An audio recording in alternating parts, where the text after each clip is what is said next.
Longreach, the Gold Coast, Sydney, Canberra, Melbourne. reporting for ABC News 24. Welcome to this special 3pm edition of ABC News 24. Making headlines today, payment terminals at all major department stores and groceries across the country have been malfunctioning, forcing hundreds of thousands of Easter shoppers to resort to cash. I just came here to buy Easter presents and I was queuing at the point of sale terminal and the line was not moving at all, and then somebody who works here, they came around and they told us that none of the sale machines were working and we had to pay in cash. So then I had to go over the road to another retail store and then their sale terminals weren't working either. So then I had to go to an ATM and queue at the ATM to get cash out. And I have spent all day queuing at ATMs, retail stores, branches, and you know, I feel really uncomfortable carrying money around. I mean, what if I get robbed? These problems come after the payment systems at Grocery Mart experienced similar issues earlier today.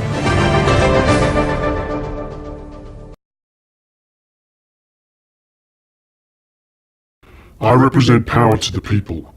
For too long, the banks have persecuted everyday Australians by propping up multinational corporations that destroy our environment, corrupt our governments and pay no tax. The banks stand for wealth and control by the 1%, while everyone else suffers. Power must be given back to the people. Today we have shut off retail payment systems across the country. Today we are releasing more than 1 million credit and debit card details online. Today we are taking back the power from the 1%. The banks are not omnipotent. They can be overthrown.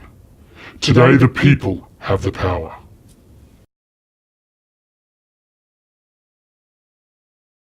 Longreach, the Gold Coast, Sydney, Canberra, Melbourne. reporting for ABC News 24. The events of today have shocked the nation.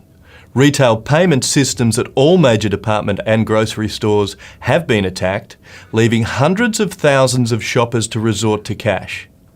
A hacktivist group, calling themselves Power to the People, have claimed responsibility for the attack on retail payment systems and also released 1 million credit and debit card details online. Those affected are now exposed to local and international fraud.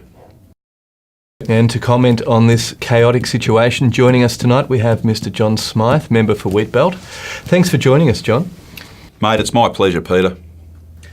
John, what can we make of these events? What can we expect? Look, Peter, the events are bloody shocking and will have an enormous impact on both the economy and society.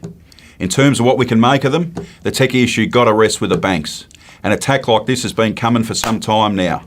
We've seen hacktivist activity throughout the world increase over the last few years.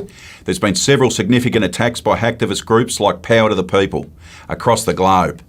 Now the banks have no control, but it's their responsibility to fix the issue.